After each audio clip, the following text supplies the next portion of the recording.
I'll give a few minutes to let the latecomers kind of join in, and then we'll get started.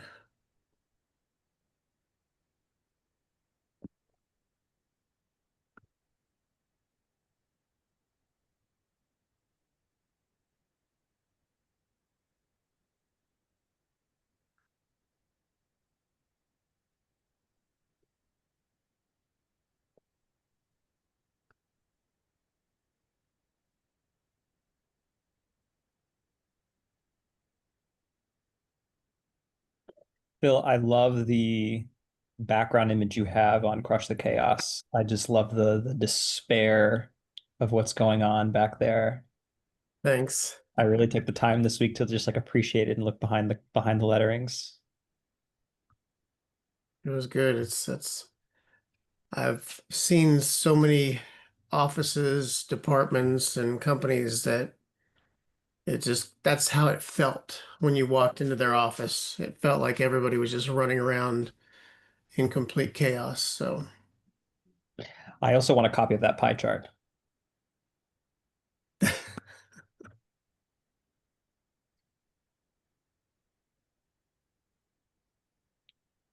see. Well, it's 2 minutes after. I'm gonna go ahead and get started. As people join, they can uh,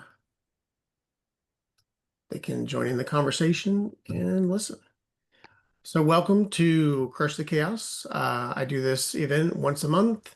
Basically, it's a conversational type event where we talk about um, everything automation, AI, how that kind of intermingles with the businesses that I work with and my panelists work with, and what we see might be coming up in the future, and how we can head off the chaos of how fast everything seems to be changing within automation and AI these days. Essentially, what we try to do is kind of cut through some of the hype that is out there on like the YouTube channels and maybe on the news and some other places. There's so much information coming in from all directions that sometimes it can be a little bit overwhelming. And then maybe come up with some ideas for you to implement some of these or educate yourself on some of the automations and AI that's out there that could help you create better systems within your company, your business, or even your personal life. I am Philip Brown, your host. I have been doing automations and project management systems for probably about 20 years now. I own a company called Blue Pit Incorporated. I am a founder in a company called Inertia Advisors, both of which work with automations and help companies implement automations. Um, Blue Pit is more of a corporate facing consulting company that helps with a lot of the enterprise software integrations and automations. Inertia Advisors works with more medium to small size companies that are kind of just getting ready to organize. They're figuring out that it's too chaotic. They need to implement some systems, some SOPs, some things like that. And that helps them kind of go through that growth phase. Um, I have a couple frameworks that I've come up with. One is the Go CEO, which is part of a book that hopefully will be coming out in the next couple months. And then Crush the Chaos is here on these events. And my mission is to basically help leaders escape the weeds. I want to help around 3,000 businesses over the next 2 to 5 years actually automate their companies to the point where they feel like they have more freedom to do what they started their companies for. I have three panelists with us today. We have Caityn Wells with Upwell Strategies, Conrad Ruiz with your productivity systems, but it's well, no, aware, or sorry, Well aware. well Yes. aware, somewhere in those two words, right? And Jeannie Dougherty, if I say that right, I hope. Um, It's Jeannie Dougherty. Jeannie Dougherty. There we go. The Money Whisperer. And first, Caityn, I would like you to do a little introduction. Tell us about yourself. Hi, everyone. I'm Caitlin, the founder of Upwell Strategies. I've spent the last 5 years, or we started 5 years ago, working with small to medium-sized businesses to help identify gaps in their tech stack and processes and help them streamline those either through simplifying the processes to make it make more sense or through automation and integration. Awesome. Thank you, Caitlin. Next, we have Conrad. Hi, everyone. My name is Conrad Ruiz. I'm the founder of Well Aware, and we have been a time and operations management consulting firm, very similar to Caitlin. We obsess over how things get done. My particular approach to serving clientele, especially in this particular nature of solving problems, is we've really invested toward fractional virtual assistants. So, as much as our conversation today is going to be a lot about AI and automation, I'm also going to put my bias in the ring and say, hey, can we delegate this first? And if so, how does that look? What is it like to have a human being involved? And how do we make that as minimally risking an experience as we can? So grateful to be here. Thank you, Phil. Yeah, we'll definitely get into that. It seems to be the conversation always seems to move towards the difference between human and AI. And next we have Jeannie. That's me. Yeah. Hi, everyone. I'm Jeannie Dougherty, and my clients call me a money whisperer, which means I'm an emotional and behavioral money coach. And I work with entrepreneurs because they get stuck, right? Like everyone does. Doesn't matter the size of your company. They have trouble making better financial decisions. Their financial communication is often not very clear, and they obviously want to make more money and they want to become their own money whisperer. Like a lot of times they don't want to have to keep having to hire more people to go like, no, that's not what you're really saying. They want to be able to figure it out for themselves. And so I actually have created a money mentorship program just for entrepreneurs. And, I have to say it's for the people that are like, you know what, I'm tired of not being able to solve it on my own. Even AI and automation can only do so much. I know this is an internal game. Awesome. Cool. So the next one we'll go to, I had kind of a few discussion topics here. So basically, I think, Conrad, you started a little bit of it, but basically automation and AI, like what's the hype versus what's the reality? The other piece is how do you mix it all together, right? What is going to stay human? What is going to go automated? What is going to be AI of that automation? So let's start off with like, I think this was a question that Caitlin had in her bio, like when is automation kind of the smart thing to do and when is it not the smart thing to do? We'll just start it off there. And Caitlin, since that was your question, basically, what is that? Yeah, so a lot of times we have people come to us and they want to just figure out what they can automate and they think automation will solve all of their problems. But then when we start talking about, okay, well, how do you actually do whatever it is? And we look at the actual process at hand. If it's an ever-changing process or you need to have that human element because there's a lot of ways it might change and too many variables within it, then we usually recommend okay, maybe you should just delegate this if you don't have the time for it, and let's find like a framework to simplify it a little bit.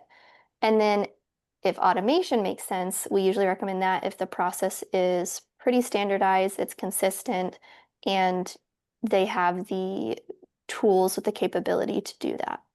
So sometimes it's a resource element where, especially with small to medium-sized businesses, sometimes they can't afford maybe like the tech software that might be needed to do the level of types of complexities they might want to automate, but it's very easy to have like an administrative assistant that can handle it for them. Okay, cool.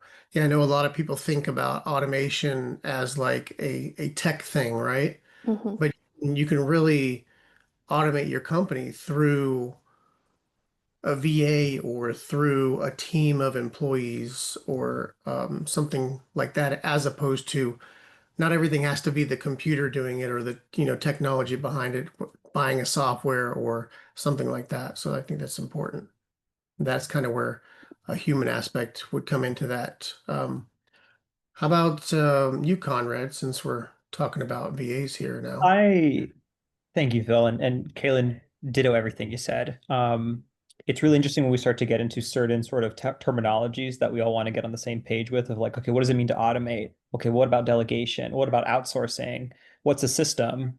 And what's a workflow? What's a process? So like operators tend to think in all these terms and go like, I know exactly what I mean when I say I know that there's a thing that this business is doing repeatedly, and it's a pretty rote type of behavior that we have to do at a certain time, a certain day, a certain number of times. Okay, great. Like, what is in my tool set of like, is there a human I can put into this? How much does that human cost me? Is there a machine or a platform or a program that's already been built that's very popular, that's really well known, that also has been, known to do this one, 10, hundreds, thousands of times, and also costs, pennies for that, right? So it's that kind of matchmaking, whether it's human or machine, that I think a good operation is looking for that type of executive decision maker to be able to say like, yeah, this is actually the best approach.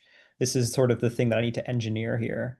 And I'm not saying this requires an incredibly robust background. Like you just have to have exposure to what's possible.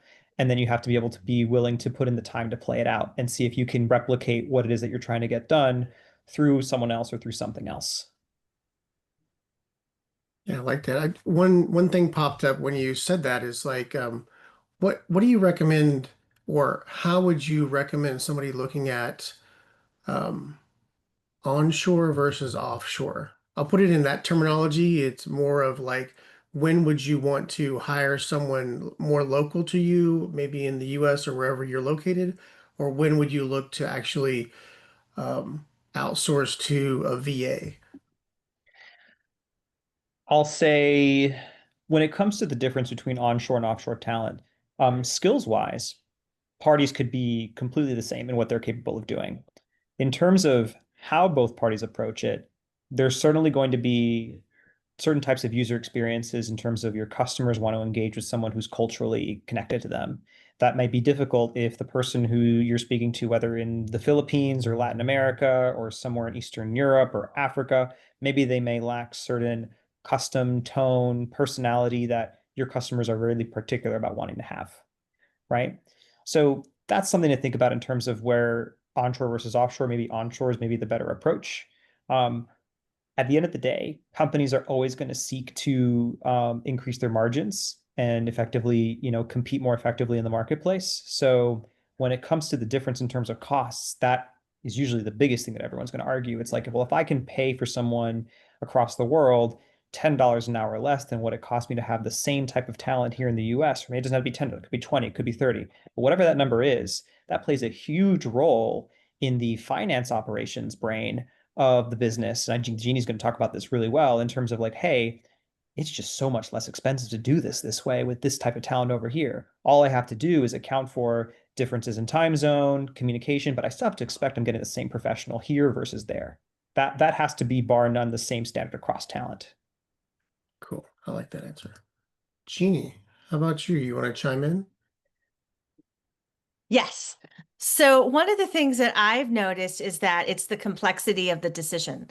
Like how far do you become automated? How far do you look at using the human? If you just gave the great example, Philip, of like, do I go onshore or do I go offshore? And that's all about how your money brain is wired. That's one of the things I've noticed. It's even if the costs are clearly laid out, it does not necessarily mean you're going to follow that. And that's what causes problems, even for your employees or any of your vendors, is that they're like, well, if you say you want this and we're going to give you this, and yet you're still hedging your bets, or you're not, your communication isn't clear, those kinds of things. That's where the challenges become, because you're wired for some level of success, but you're going to basically self-sabotage yourself. So you won't be able to get there. And that's why a lot of times businesses don't seem to grow and scale the way they want to. Or even worse, they actually do put all the money into these programs, and then it still doesn't actually change what they're looking for, which is maybe more customers or more clients. And that's because it's an internal thing. What you think on the outside is not necessarily how other people who want to buy are thinking about your services or your products. Yeah. One thing that came that you kind of had my mind brought up I can get the words out, is I remember probably 10, 15 years ago when offshore became like the new thing, at least in the corporate world. I was working for a healthcare company at the time, and they thought that they could outsource their claims to a company in India. Oh. Um, this is where kind of what Conrad was talking about comes into play is there was kind of a cultural difference where there it wasn't a good fit for understanding the claims and how they needed to be processed. Even though that would be like a 24-hour shop, it had to be brought back over to the US so that we could properly process them, because there needed to be that understanding of the US healthcare system and Mhm. how those claims needed to be processed, which wasn't as easy to train as the company thought. Um, so there's definitely needs to be some kind of human component in understanding what is the task at hand and where does that best fit when you're looking at whatever type of automation it is, right? Um, so for the three of you, I also have a question. Where do you think, like, we talked about the cultural differences a little bit. Where do you think AI voice comes into play since it can actually automatically figure out where you are in the country and then speak in your language and maybe even your dialect and kind of get that close to cultural fit? I've heard some out there that are really close and they're using it for like a customer, like a initial customer service. Instead of the press one for this, press two for that, press three for that, they're just having AI voice answer it. What do you all think about that? I'll let you go first, Jeannie, since you're already on the spotlight. Okay. Because I was pausing. I'm like, I think Caitlin will take this, but that's okay. My experience is that it is the things that don't match up will magnify in your money brain, as well as, the relationship with the company. Like if it's just not there, you're like, ugh. And then it becomes an issue of like, is this really good technology? And it may be really good technology, but it may not hit those particular emotional notes or those things that the customer or client is really needing. I'd like to tack on Jeannie here, if I may. I have a Sure. perfect example of this right now. I have a real estate investor client who wants to step out of his role in, I call him the overly self-employed, business role of like taking care of this entire estate that he's like running Airbnbs. It's amazing. He's doing well. Um, Jeannie would certainly love to put money brain in his mindset perspective for a bit because it's part of where we're having challenges right now and sort of trying to step forward. But one of the things we discussed was like, hey, this client is taking on a bunch of, he's taking on this virtual receptionist role effectively. He's on call all the time and he's taking on all these inquiries for folks who want to book, which is great, but why is he the one doing it? And also to that end, I expressed to him like, here's the cost of having, another receptionist take over this responsibility. And like, we'd have to train them and set these expectations. And like, here's how we can get that all done. But at the same time, like, hey, let's go check out AI and see how it performs. One caveat right now is despite how culturally inclined AI can be, the one issue that I see in user experience right now is on the voice call prompting experience. It has a slight delay. And I think in certain customer service dynamics, it's fine when someone takes a very pausing note before responding. But sometimes communications on a phone can be a little bit more quick. And it's nice to have that feeling that there's someone on the other line just like they're responding. My one comment that I've made for like, there's one particular tool that comes to mind that's provided by a product that I use called OpenPhone. They have this AI called Sona. And the one thing that I would love Sona to do is in place of waiting for the LLM to clearly go voice to text to voice in terms of like receiving responses and then promptly responding back, it would be just nice if they included in that little gap of time okay, gotcha, noted on that. It does that after a little bit of a second delay, and it's just inhuman enough for me to catch. But we'll get there. Yeah. Someone's going to improve that and refine that experience, and AI reception will be a much more approachable norm. I love Yeah. that you mentioned oh, sorry, Phil. Well, I was just going to say on the flip side of that, I'm the type of person that pauses too long before I say the next sentence. So I've noticed like when I talk to like voice AI, it tries to fill the gap of air before I finish my thought. And that's kind of, I think that's where a lot of the mix is going to be too. But go ahead, Caitlin. I was gonna say I love, Conrad, that you mentioned how you wish it would say like, okay, or something, because there's been an AI, I don't remember what company it was, but on their customer service, they were using an AI voice tool, and it was almost to an annoying extent because every time I would respond, it would then do this little like do do do do kind of thing for you to like know it was processing before it would respond. But hearing that every few seconds, because like you said, a phone conversation can go quickly, becomes almost annoying to have to listen to. But I also would say, like in my opinion, around the voice AI stuff for like an AI receptionist, it really depends on the industry you're in and what type of phone reception you have. So, for example, in your example of someone who's booking Airbnbs, is that what you said? That's a little more like logistical of like, I want to call, I need to tell you a date, da da da da.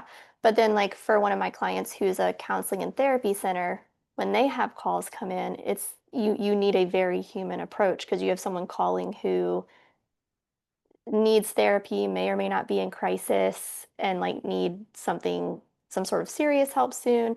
And so you need kind of that human element to kind of give them the, yes, we hear you. Let's also like get you booked for your first appointment thing. Whereas I feel like AI voice would probably just lean more to the logistical, let's get you booked. Yeah, one of the things that I've noticed for like a use case for voice AI, the only place that I've really liked it being used is for companies like say my lawn care company or electrician or plumber, right? A lot of those companies don't really have really good after hours like answering systems, especially if they're a small mom and pop organization. They don't have someone to answer the phone after hours and say, "Oh, sure, we have a slot available on whatever." So they have to leave a name and number and wait for those companies to call back. And if you're in an area like I am, I'm in Central West Florida, there are tons and tons of plumbers, electricians, home handymans, lawn services, but probably only 20% of them actually return calls when you leave messages. So you end up being the customer that chases those companies. And I can't imagine how much more business they would get if they had maybe something like that. Even in its infancy as it is right now, I could see where that could be a good use case, even with the pausing, to get somebody to leave a message or make an appointment based on a calendar that the AI has access to. So, um, what about the next question I had was, where do leaders need human judgment the most? So, like, if you had to think of the balance between um, how technology can kind of do thinking now and um, it can do some strategic decision making, but not really. It doesn't have any empathy, any kind of emotion around that decision making. What are your thoughts on that? Like basically leader decision making versus a humanless decision making when it comes to making decisions for your business. Do you think there's some advantages around that, or we'll go with Caitlin? What do you think? I would say in its current state, I don't recommend using AI for necessarily making the decision, but it can be very helpful for removing emotion from a decision. So, like if you're trying to assess if a certain employee, like let's say you know that you need to lay off a couple of people and you're trying to figure out who, instead of just strictly looking at numbers, which is what AI would do, you could have AI kind of assess that and kind of give you like the data report and its recommendation. But then you can also then use your human element to look at like let's say it's a sales team, you can be like, okay, yeah, this person didn't perform as well lately, but they carry the relationships needed for these big accounts we have or whatever. And so I think it's important to, I guess, always take what it says with a grain of salt. Use it as a resource for analyzing data. Like we've used it before to look at so for one client, we pulled recordings from a ton of different sales calls she had. And we said, okay, all of these were won, all of these were lost. This is what we were trying to sell them, like find the common themes. And so instead of us spending hours trying to figure out the themes within a matter of a few minutes, we were able to see ways that she had approached the sales conversation slightly differently, difference in ideal client fit. And then we were able to use that for us to then use our human element to kind of craft, okay, well, what are we going to do now? And for us to make the decision around how to shift her marketing strategy, how to better approach certain types of questions on the sales calls and things like that.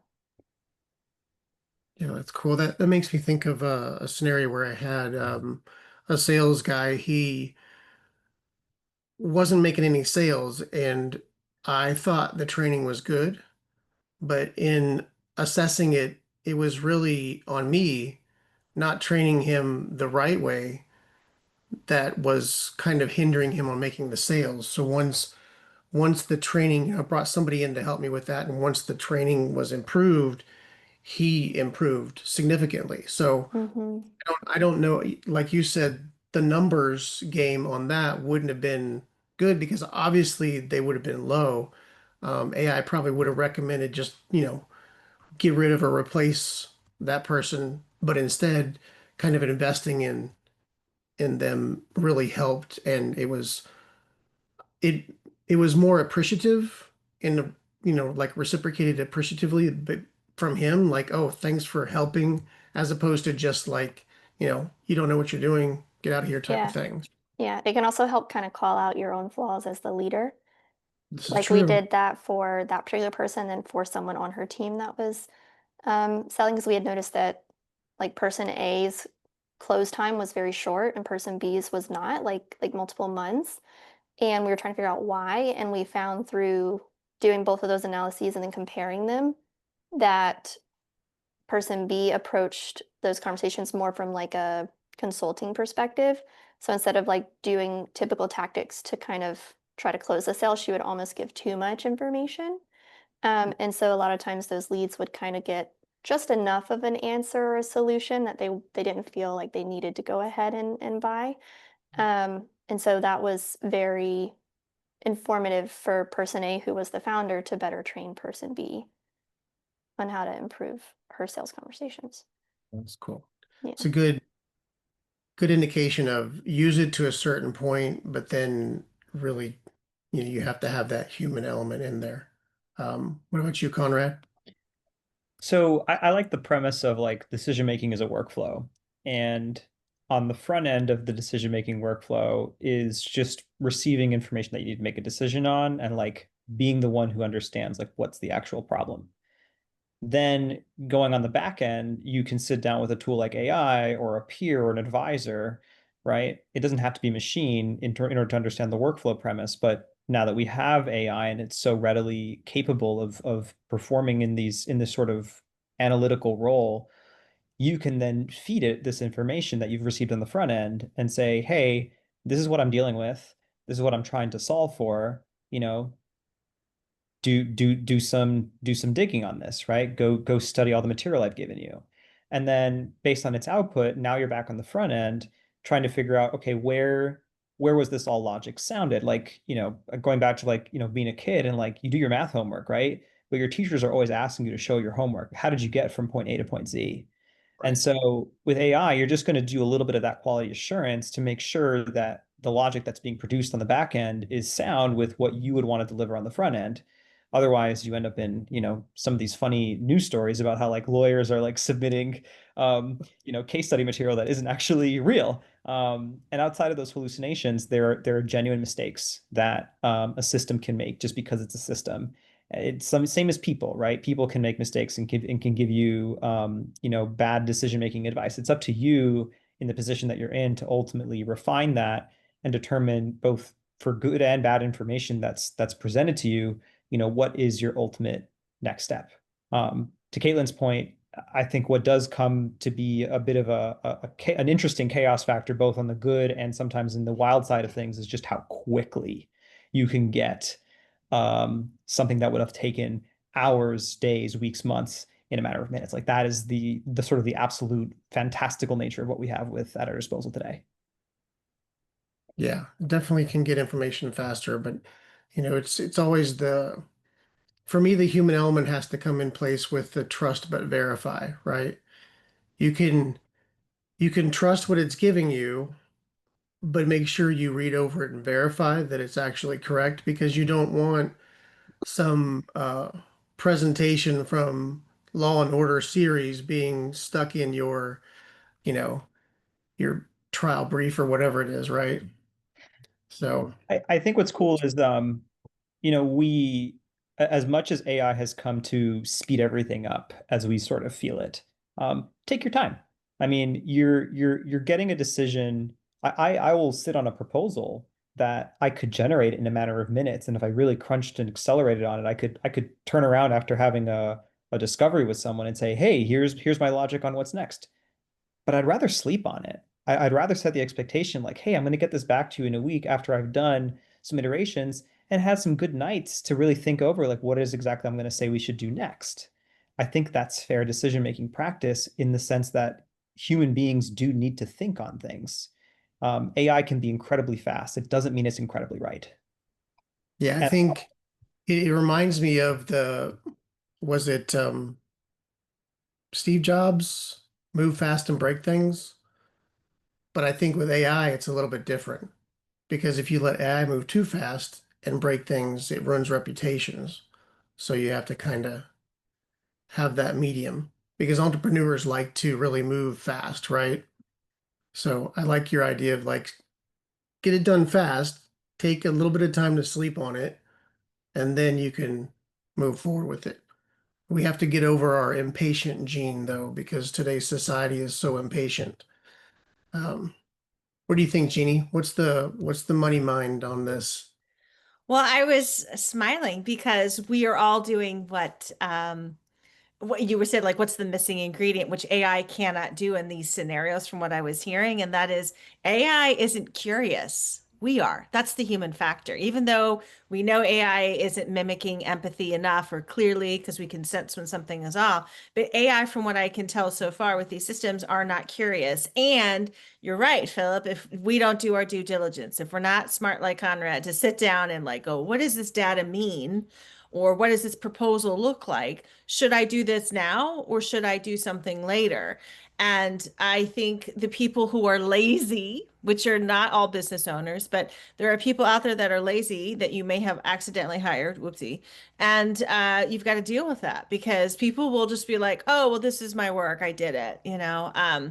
I think I saw, and I chuckled when I read this news article, but it basically said ChatGPT went down and like there were a bunch of requests from college students going like, "Well, I can't possibly write my paper now, even though it's been due," and we're all kind of like, well, remember the old days, which was like last year when we all had to actually write our papers. So I mean, it's like what happened to the skill and decision making just doesn't go away. And this is a great example of the complexity and how it drives our money. We could save money if we let this person go, but we don't know why they're longer. We don't know what the quality is. And so it just kind of fuels that very innate human emotion of we need to remain curious instead of judgmental. Yeah, I like that because thinking on that, it's my curiosity gets it to where I ask it like, give me 10 questions about this topic. And then that sparks me to think of more questions and get more curious and go deeper into those things. And with the college paper thing, it's quite interesting because every time somebody mentions that, it always reminds me of like um, math, right? I had this math teacher that I guess it was algebra, she would always make us do everything the long way. Mm. And we'd always get upset because she wouldn't give us the shortcut until after the exam.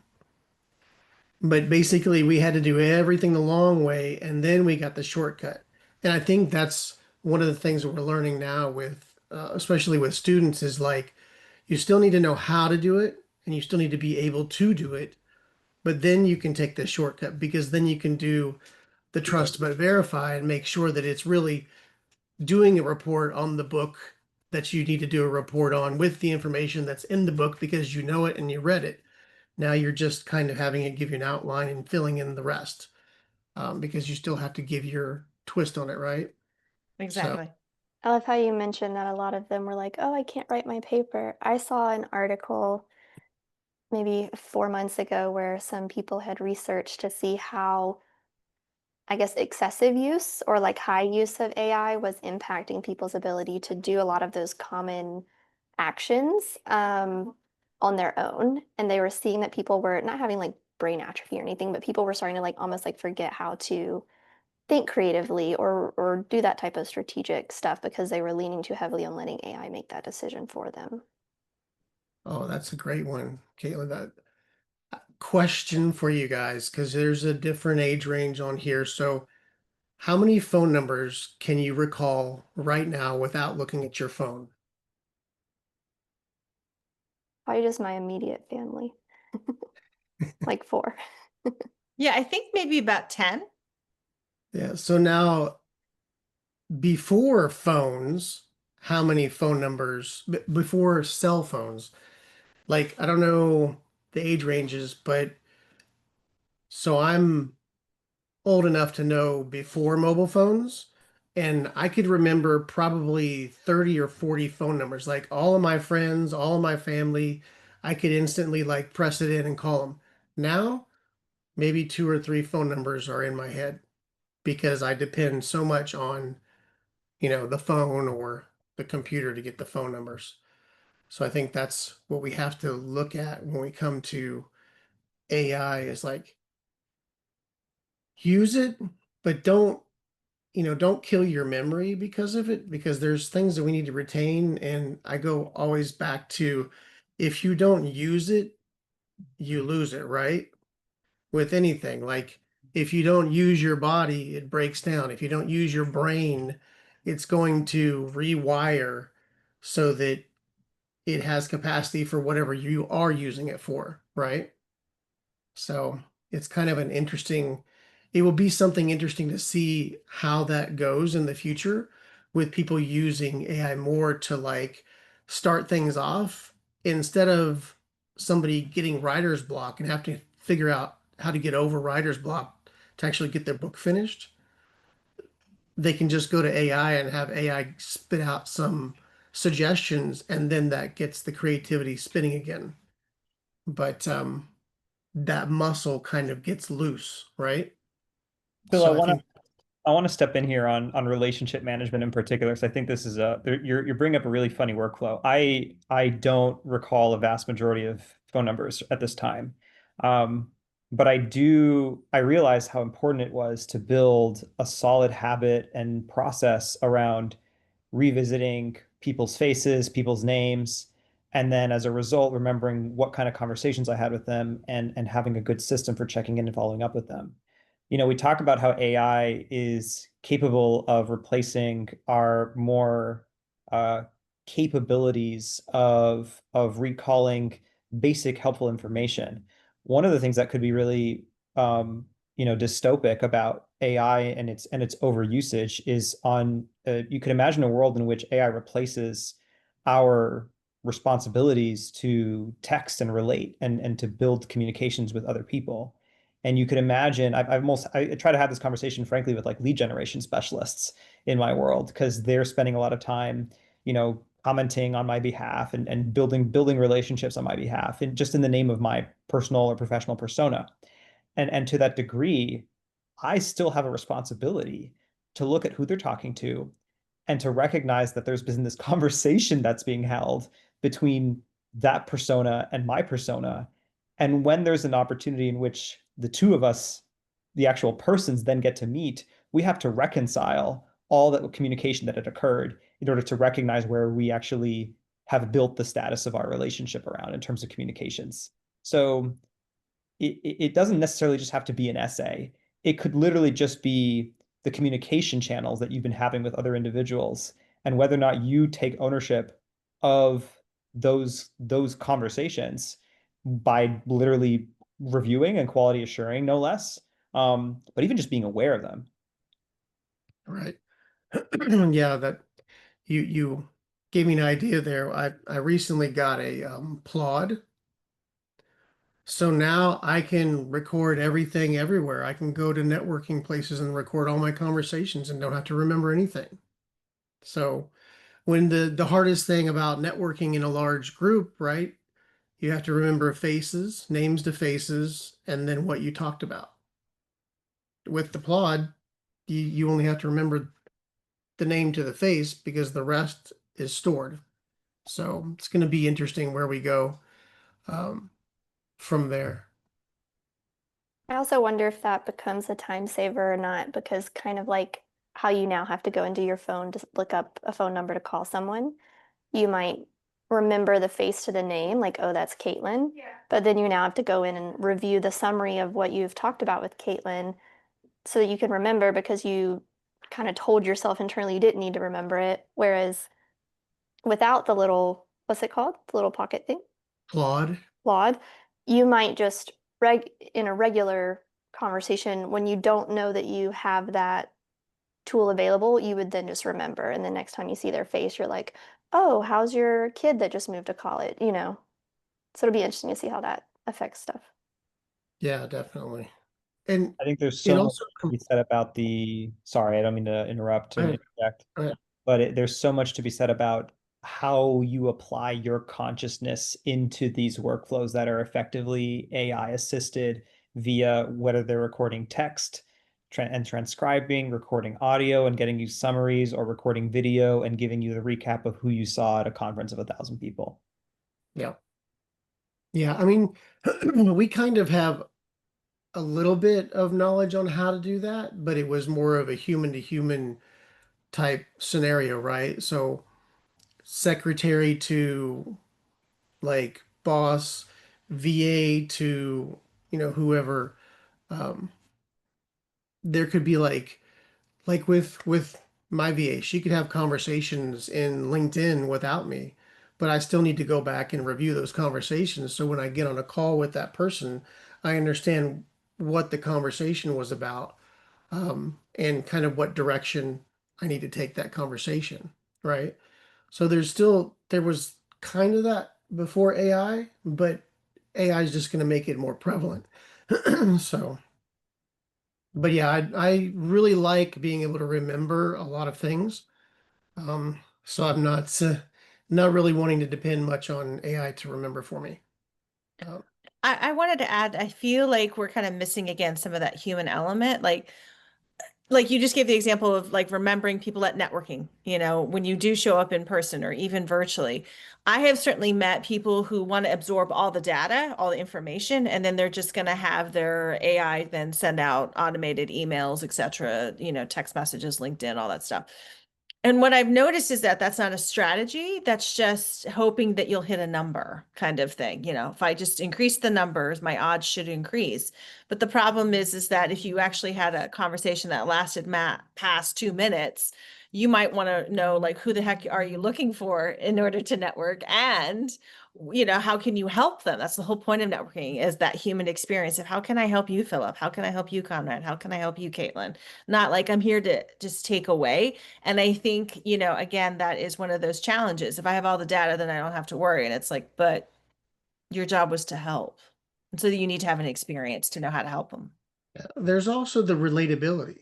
If you're just recording a conversation and going back and reviewing it, you don't you're not going to have the remembering of, oh yeah, when I talked to Caitlin, we talked about her whatever daughter, her son, or whatever in school, and blah blah blah, this and that, and there's that like a relatable connection there, right? And that's how we as humans remember that, is like we attach an emotion to most of our memories. You know, you can listen to a song that you haven't heard in 20 years and remember exactly where you were when you first heard it, or you can taste something and remember where you were when you first tasted it, or see a picture of a food and remember what it tastes like. Like AI can't do that for you, right?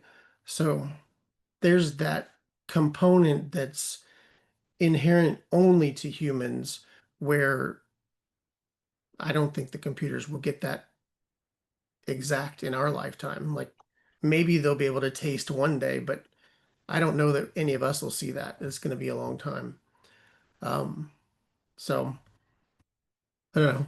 We went, it's funny, these conversations always go back to the human connection piece because I think that's what most of us think about when we think about AI and automations.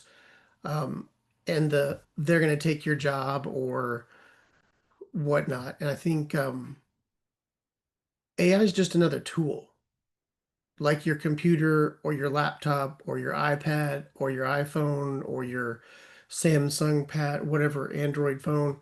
Um, I don't want to leave the Android users out of it there. Um, but it's just a tool.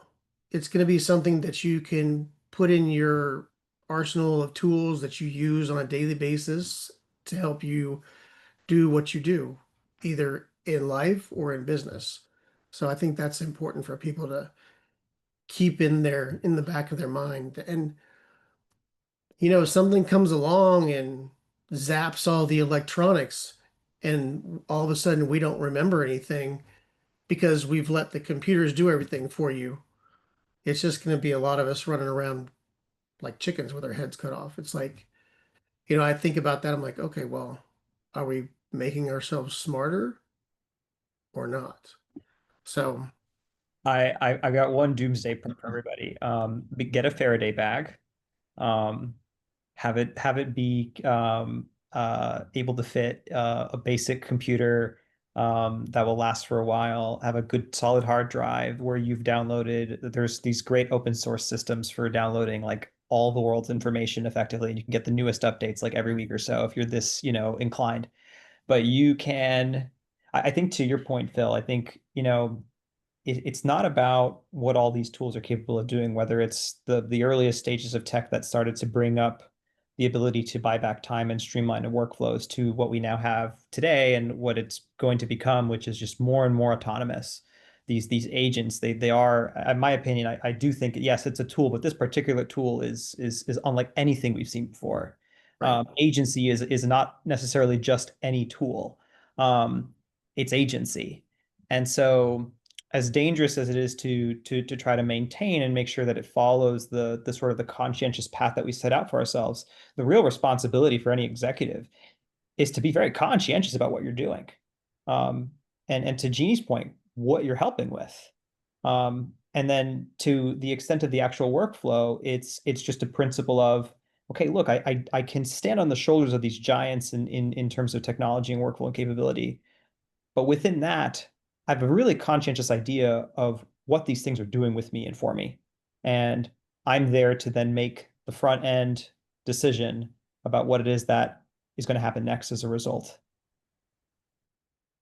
Yeah, and that leads right into like the next question that I had is how do we avoid kind of chasing trends and build sustainable systems? Which kind of to your point is we have to look into the future and we have to think, how can these be sustainable? Not just, oh, I learned how to build this automation that does my email for me, right? Well, who knows? We may not have email in 2 years. It may be a thing of the past. We may have, everything voice and not even type an email ever again.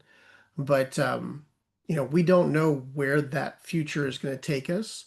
So we have to look forward thinking and see how can we make this sustainable so whatever happens, we can stay on the same path. Because there's lots of things you can do right now, but it may change next week, you know. I'm sure when OpenAI came out with ChatGPT, they thought, oh, we were going to corner the market on, large language models. And then came along Anthropic with Claude, and then there's Grok and Grok 2 and all these other LLMs, you know, that everybody has a choice to use the paid model, the free model, the expensive model. Are any of them any better than the others? I don't know. I personally think it's about the questions that you ask it and the information that you need, not necessarily which model you're using, because basically they're all trained on a lot of the same stuff. So, what do you think about sustainability? How would you recommend, like, Caitlin, if you're going into a business, how would you recommend that they use um, automation and AI to Hmm. be sustainable, like future forward thinking, not like just the latest trend that they saw on YouTube last night? Yeah. Um, I would say, I guess it's a multi-layered kind of answer, but the first is, not making a decision too quickly. Like you don't want to be someone who ponders for months on something per se, but if it's trendy, it doesn't mean it makes sense for you. And so the first kind of thing I always say is, okay, let's step back and see how this fits into your bigger picture, your long-term goals, what you're trying to achieve. Like, let's look at the amount of resources it would take to do whatever it is we're trying to do. Like a lot of times, people get shiny object syndrome, is what I call it, and they think like, oh, I know we have this great project management system set up, but everyone says they like this one now. Maybe we should switch. And I'm like, yeah, but this one works for you. And it would take so much to switch, migrate, rebuild, train, all. So there's that. But then also around sustainability, I think it's important to look at your workflows kind of from two levels. Level one being kind of the high level of how do we accomplish this, not getting into the nuances of the technology we use to do it or the specific people, but what is it we're trying to achieve and what does it look like to get from starting point to the result we need? And then kind of after having like what's our company's unique approach to completing that, then having like that layer two, that's the more nuanced, detailed version of, okay, so for our project management, we will use ClickUp and we will do this and da da da da. Because that second layer is where you can more easily shift and change and adapt based on automations or new tools that come into market and things like that. But as long as you're kind of keeping your kind of unique way that your company does whatever it is, I think that's helping set yourself up for sustainability to where you're not fully reliant on any one tech or on any one person. And then I always recommend that people review kind of that higher level every year at least, to see if there's ways they might need to think about innovating it or changing it based on changes in their market. Yeah, I like that. I take the similar approach when it comes to CRMs, right? Because Yeah. everybody's got the latest CRM out there. And when you talk to probably 90% of the people that I talk to now about CRMs and what they're doing with CRMs, they mention go high level, right? But 2 years ago or 3 years ago, they were mentioning like ClickFunnels or Kajabi or what is the other one? It's not around anymore. Not Lead Pages. That's way long ago. But it's going to be something new, right? You have to build your own systems platform agnostic. And I think automation and AI agnostic. You need to build it first in a way that you can do everything manually so that you can fit it into anything that comes along next. And that's where the SOPs and stuff like that come into play, right? So I think it's super important. What do you think about that, Conrad? I'm going to use some different terminology for this that I hope finds people well. The spirit that I always try to explain when I watch a business, when I like look at it, I'm like, this is yes, it's a system, but it's really just a certain number of people doing a certain number of things to create a sort of farm to table experience of like, here's where I start and here's how I end and here's how I make that whole process sustainable. I always sometimes like to say farm to toilet just to be a little bit, um, crude, but I try to give that meta layer of like, this is what has to get done in order for this thing of yours to like make money and like be a sustainable thing that, allows the folks who are operating within it to like live a life and like, be a part of this economy that we have. And so whether it's to talk about the CRM side of that and to really break down CRM into, okay, this is customer relationship management. Okay, so part of this thing that you do every single day is you manage relationships with customers or clients or constituents, or like whatever you want to call them. And so you're doing these things repeatedly on end. And there are certain ways that you've learned to do that that are unique to what makes you, well sought after and that people love to enjoy in terms of the experience of doing business with you. And now, in terms of the sustainability of that effort, you have to compete with anybody else's ability to also do that and do that better. Better might mean more quality, better might mean less cost, same quality. And so, whatever you bring into your world of how you currently do things, any type of system, automation, buzzword, tool, platform, whatever, it just has to you have to recognize, like to Caityn's point, whatever it is you're currently doing, that thing has to do it better at the same cost or the same at a lower cost or some combination of better and cheaper. And if you can very clearly, objectively map out what that transition of what you currently do to what you're going to do the same way, but with this, if you can clearly map that out and make a case for it, financially, no less, go for it. That's your job. That is the whole point of like your sort of evolving and adapting in business. That's what sustainability is just keeping up. And I try to play that all objectively so that there's no question about like, well, I'm kind of lost in the jargon of what's going on. It's like, look, let's make the English plain, and then let's talk about what it actually takes to make this all possible. Then we have a fair case of arguing like, well, is this out of our hands? Are we just not, do we just not study this well enough to know how to do it ourselves? And okay, that's fine. Yeah, that's good. I mean, to Caitlin's point about the migration and stuff from one, the newest project management system to another project management system. I actually just had a case where one of my clients went from the same project management system that they were housing and hosting to the cloud or SaaS version of that project management system. That alone, system to system, same software, took a year and a half to migrate from here to here. So the forward thinking portion of that was they did a lot of stuff in their own environment that wasn't migratable to the new version because they played with this version way too much. So that's the other thing is when you create something, when you buy a software, when you do an automation, you want to make sure that it is definitely future proof because it's going to be painful, especially if you grow really big, to change it later. What about you, Jeannie?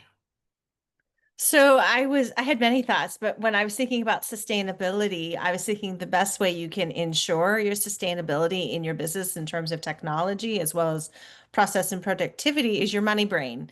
And why do I say that? It's because, Caityn said, hey, what about shiny object syndrome? Well, that's a money brain problem. That's like, maybe this will make it better. Well, what's the problem? Well, maybe this will make it easier. Why is it difficult? Because you're right, Philip, we get very comfortable with what we know how to do, and we might have an opportunity to upgrade or to switch at this time in life. But if you're like, oh, I don't know if we want to do that, we don't have the money, or we're concerned about this, opportunity, then you end up just going back to the past, which will reward you with, well, we didn't have to do that 5 years ago. But yet my experience is that technology is growing at an exponential rate, not that anybody really kind of knows at this point. We're going to know as we look back. And then we're trying to figure out what are the best ways to move forward. So if like, I have a hard time with my imposter syndrome, my financial decisions, I drag my feet on those, then that's what's really going to be a problem, right? It's going to be something that's going to take you longer and longer to get through. So my experience is that I saw this amazing business owner like literally used one platform as their CRM, and then they wanted to switch and do other things with the new CRM, and they didn't realize they were going to have to literally close down a piece of their business and stop the revenue sharing and have to move like as PayPal as an emergency and then go back to something else.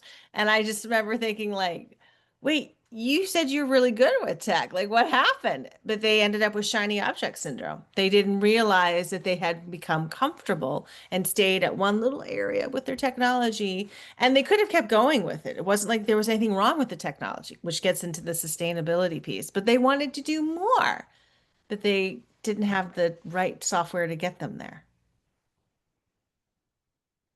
Yeah, sustainability is a really hard one to, and that forward thinking is a hard one to predict. Because in the scenario that I mentioned, it was smart for them to go to the SaaS version because it was um, less taxing for the company. Because once they got to the SaaS version, then it's all the vendor doing the upgrades and everything like that. They didn't have to do that in-house anymore. Support was better.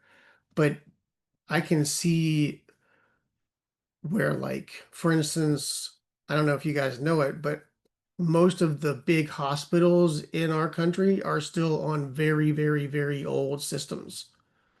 You know, they still look for COBOL programmers. And I don't know if all of you know what language COBOL is, but it's very old, and not used anymore. So, that was a loss for the hospitals when they were trying to forward think on what systems to use and when to upgrade those systems. They just waited too long to upgrade those systems.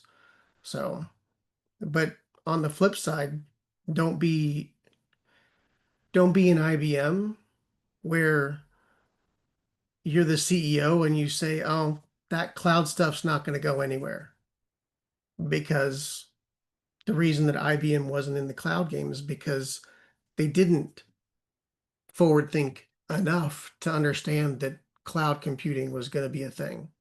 So, and Same now thing we, happened at Polaroid. They actually yeah, developed digital technology, digital cameras in the and 1970s, and they sold that off in their research division because that was just too much money. yeah, they didn't see where people were not going to use film. But yeah, so there's lots of those things that we can look back on and go, shoulda, coulda, woulda, but it really takes someone to analyze what's going to happen and understand trends and things, which that would be statistically a good way to use AI, is to measure the trends and see where things are going to go. But even then, it's still pretty volatile. So making sure that your company is um, sustainable with or without AI is probably a really good bet by now, or at least at this point in time, because we don't know where it's going to go. In 2 years, we've gone from being able, or what is it, 3 years maybe, we've gone from being able to just type stuff into ChatGPT to now we can make a whole video that speaks fully lip synced and does a commercial for us, all with AI. We can even duplicate ourselves. So, but maybe for one of these Crush the Chaoses, I'll actually put my AI avatar on here with us. That would be interesting. Like, see if people can figure out if Yeah, it's you or not. it's pretty cool. HeyGen is getting really good at it. So it's going to be interesting to see where that goes in the future. Lots of buzz about it online right now. Um, so what are some other topics? Like, I know most of us work with this on a daily basis and we see this. So um, from your like perspective, Conrad, what do you look for like when you're educating, looking at teaching your VAs new things? Are you looking for VAs that are using AI and are interested in this kind of uh, technology advancement, or are you looking for specific other skills, more on the side of like more support without AI, I guess you would say? So I actually had a webinar with the team, like an internal sit down, and we talked about AI. We talked about how we've been using it across our company. Um, to answer part of your question around like what do I look for in the talent that I'm working with ultimately, baseline functionality Are you a good professional human being? Can I rely on you? Can I trust you? Can I leave you with my kids? I don't have kids, but can I leave you with my kids? I want that in a person that I'm going to work with. From there, I also need, depending on where my clients' expectations are, the types of folks that they need to hire for right now, the jobs that they need to get done, they're going to be ideally talent that have those skills and those capabilities and that background and experience. And then where AI is involved in those workflows to date, that's also something that I'm going to want to encourage and provide incentive for the team to perform. I come at a very interesting conflict of interest where my team gets charged on a per hour basis. I'm completely fractional in the sense that my agency will only sell you the hours you end up using. AI literally eats into those margins for me, right? I sell less hours, but I get to make my clients more money, more busy, more opportunity to grow. So I'm playing in this sort of weird conflict of interest. At the same time, I also want my team to feel well about this idea that, and I think everyone is operating in this concern economically around, if I can take all of my genius and all of my power and all the time it takes for me to produce all that, all the time it's taken me to produce all of that, and make it into a minute, AI agent type of like input output, like if it's that simple, where does all the value that I've created to that, where does that go? Do I lose all of that value? And so for my team, if I can take their 40-hour a month workflow and convert it into a 4-hour workflow, a tenth of the cost, what's in it for them to explore all that? And right now, as of the webinar that I sat down with my team, I said, look, I will encourage any and all workflow automations, system streamlinings and things like that. But I also want to figure out a way to economically reward the productization of your service and make it something that you stand to benefit from, especially if it can be more virally shared with other folks so that their workflows can be streamlined. Because at the end of the day, ironically, we're all looking to buy back our time to be able to do more. And we all want to get paid to do more while also recognizing that our efficiencies aren't just the value that we generate through all those efficiencies aren't getting lost in us in terms of the paychecks we take home. And so that's the conversation I'm currently trying to steward with my team. Like, be AI prone, use it in your particular industry and space. If you have questions or comments or concerns about that, or you want to like let's talk about that philosophically, economically, let's make that make sense. But then at the end of the day, financially, I also want to see that like you've just productized service, you're an agent, you've basically just built your own little thing, license it, get some people to subscribe to it, make it something that's part of your business model, because this is going to be the future of what you're doing. You've all started out as VAs, like virtual assistants. Some of you have grown into virtual associates. The rest of you are going to be systems engineers at some point. Yep, I like that. How about you, Caitlin? Have you talked to your team at all about like using AI and how that's going to integrate into like the day-to-day? I know you do a lot with ClickUp, so I know ClickUp has some AI components to it too. Do you guys play with that a lot? We've used it some, the ClickUp AI stuff, but I would say both with my internal team and so I serve as like a fractional operations manager for a lot of clients, and so also kind of helping lead those conversations in clients' teams. I would say their biggest concern they always bring up is security. Kind of like what Conrad mentioned of, if I take all of this that I've spent years to like kind of build my genius up and I productize it, what happens to it? There's this idea of like, if I'm using this software to be able to do things faster, to leverage, the power of AI, what happens to like our own IP that we have within our company if part of what we're putting into this for that input output that we need involves that? Or when working with some clients who are in regulated fields like healthcare or insurance or like with accounting firms, they're worried about security because they know that they are responsible for keeping all of that data secure. And so they have to be very careful about how they leverage AI. And honestly, that's been a hard conversation to navigate because to have higher levels of security like that, you almost have to have like your own, like a lot of these bigger companies have built their own internal AI tools that they use. And the reality for small businesses is that they can't afford that. They can't just like hire some software engineer to come build that for them. So they have to find ways to make sure that they're only leveraging it in a way that makes sense for them while not compromising what they need to keep private. Just because the reality is when you use ChatGPT and things like that, it does to an extent help train the greater model and become available. Yeah, I agree. If you have any of those small companies that do want to implement their own LLM, I can help them with that. Oh, But great. I agree, just to plug that, but I do agree with you. There are a lot of companies out there, and I was wondering if we were going to get to this piece of it, which is the security. Um, one of my clients is government, and in the government, they go as far as they create their own, but their own within their own department.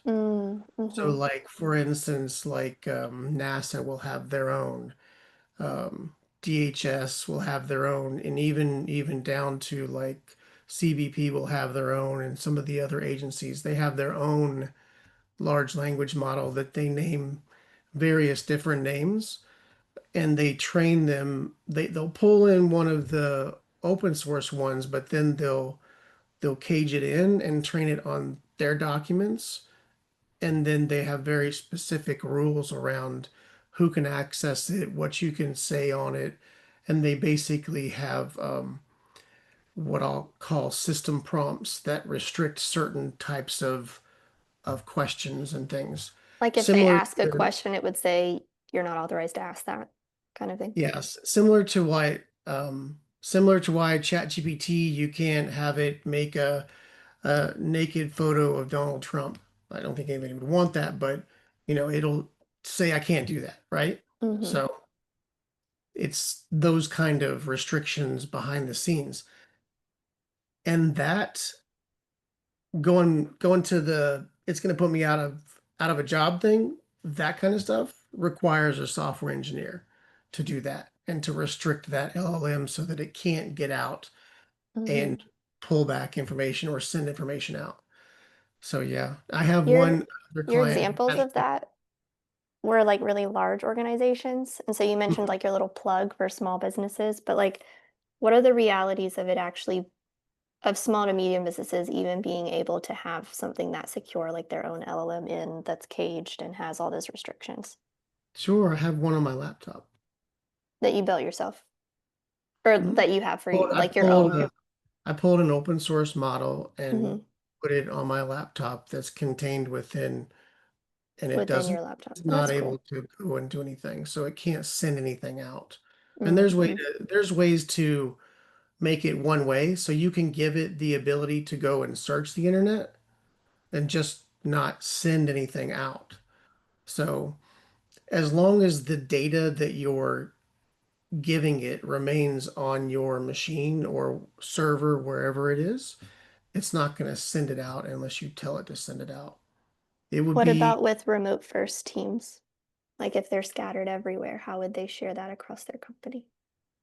you can set up a server that's like a virtual server that they can access. Mm, okay, I just Similar didn't know. to similar to like the same way you would access ChatGPT, right? Hmm.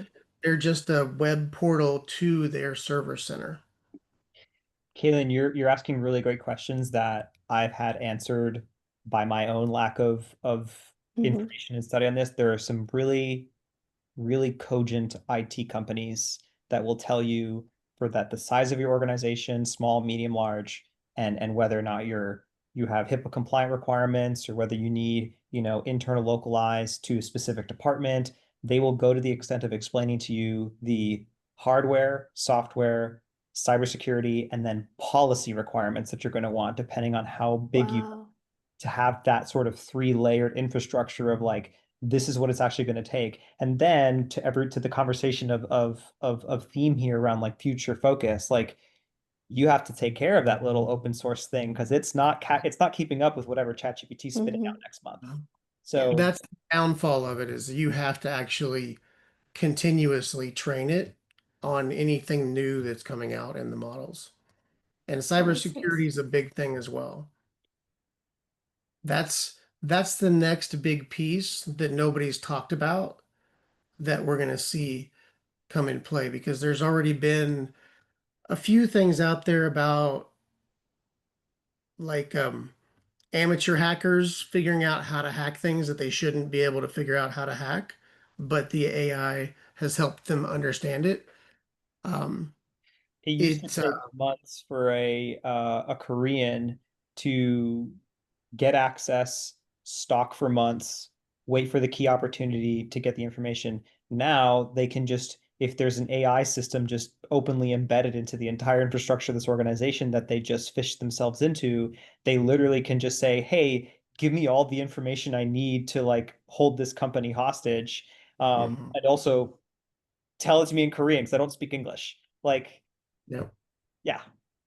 Yeah, there's lots of scenarios around that. I mean, they've had AIs battle each other at the DEF CON conference on trying to hack each other autonomously. So that piece, we don't talk about it a lot, but of course, in anything, there's good actors and bad actors, right? So the the the new positions that are going to pop up are those that understand the cybersecurity aspect of it and how to defend against those kind of attacks.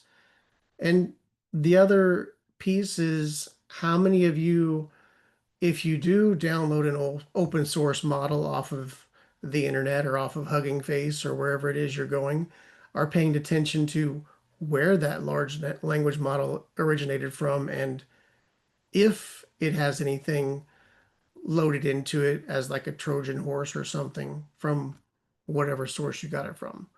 So there's a ton of different things to take into consideration when you do pull it down for your own use. So Yeah, and there's probably going to be a lot of people who know just enough to be dangerous, and they'll download the open source that does have the Trojan horse, but they don't know how to identify it.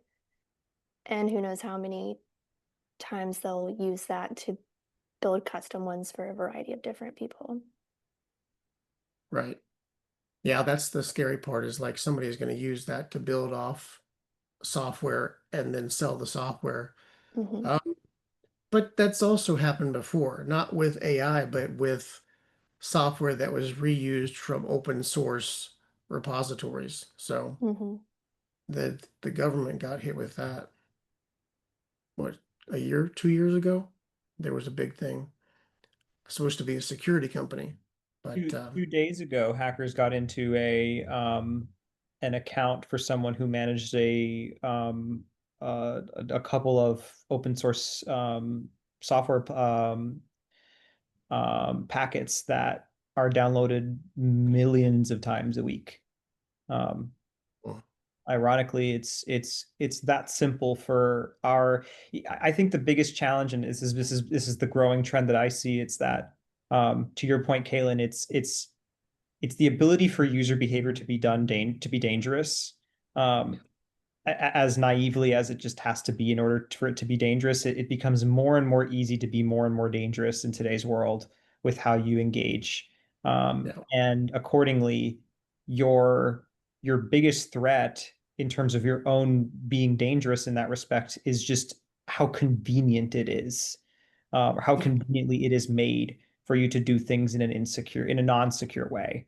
That's the one thing I always find troubling about cybersecurity is how tackling we are against our sort of habituation toward convenience. We've really addled Hmm. ourselves with that drug above all else.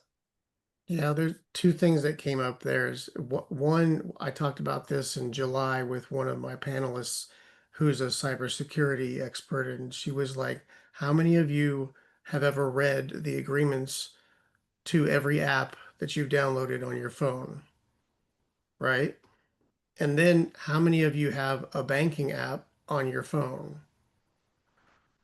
So almost every application that you have on your phone asks you or says it has to have access to your video, your microphone, your whatever, right?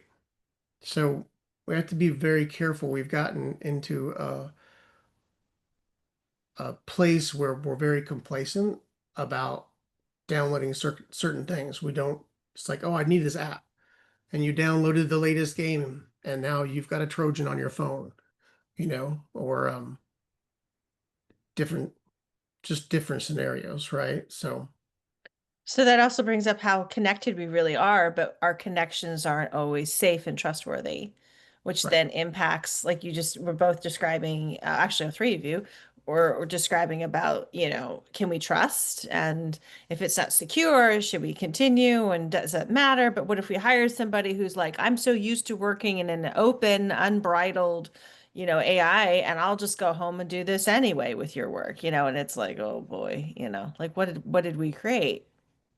Yeah, well, there'll be some interesting things that come out, and tagging and um the but AI is just a small thing on the horizon. Like, we're all talking about AI now, and we have something else coming on the horizon that's going to do something to AI and computing and everything technology that we can't even fathom yet, because they've been developing quantum computing, and that's going to break everything. So if you've got cryptocurrency, quantum computing will be able to hack it in less than a second. If you've got anything else on the blockchain, you know, that's why I hold very little crypto. I mean, yes, sometimes I beat myself up for not getting in on Bitcoin when it was like 50 cents a coin, but you know, life is life. Um, but so there's really interesting things coming up to not only enhance AI, but to basically be AI on speed. I'm looking forward to quantum computing, not for the negative aspect, but for the interesting things that it's going to solve. Um, I think that is all the questions that I have, and I think this has been a great conversation. One of the things that I will say for anybody who's still on, or any of us, and for anybody watching this after the fact, that if you want to continue the conversation with any of us, you have my LinkedIn because you're watching this. But on here on the screen, you should be able to see Caityn's LinkedIn, Conrad's LinkedIn, and Jeannie's LinkedIn, which I'm not sure why it didn't link it, but that's okay. This is not hyperlinkable anyway. Um, so if you want to continue the conversation with any of us, please reach out. I'm sure any one of us would be happy to entertain a conversation and possibly a call um, to answer questions. Do you guys have anything else that you would like to talk about, close out with? We have about 7 minutes. I promise my relationship management responsiveness will be partially me, partially assistant, and partially AI all at the same time. Good mix. Okay. Awesome. Let's see here. Yeah, I was about to say something. It's a little bit dark here. It's very late here, so I'm kind of slow at this time of the night. I am looking into how do you say automation, but I'm not doing anything with automation for the moment. So this is why I haven't been very active in this conversation. But I do use AI tools like Claude, ChatGPT, and DeepSeek, even others like Night Cafe for generative AI, images and so on. And I have done a lot of courses. I have studied a lot of courses. So now the next step for me is actually automation, right? But then I also have to think about automation, how, why, where, because I don't receive a lot of emails from people, so I don't need automation for my emails. So yeah, that's I think all. there's a ton of different places that you can put automations in place with and without AI. If you want, I can have um, my assistant reach out to you and we can talk more offline about that, or you can ping any one of us on here in our LinkedIn, and we can go over that. I'm sure, like I said, they would be willing to jump on a call with you and discuss it further. But yeah, Okay, thank you. looks like Christine just shared a file with all of our links. So Oh yeah, oh there, brochure. yeah. All right. And with Yeah. that, I think Jeannie, Conrad, Caityn, thank you. Everyone else, thank you for joining. Thank you. And we'll go Thank ahead you. and close out the event and hopefully see you next month. Okay. Thanks, Bye-bye. everybody.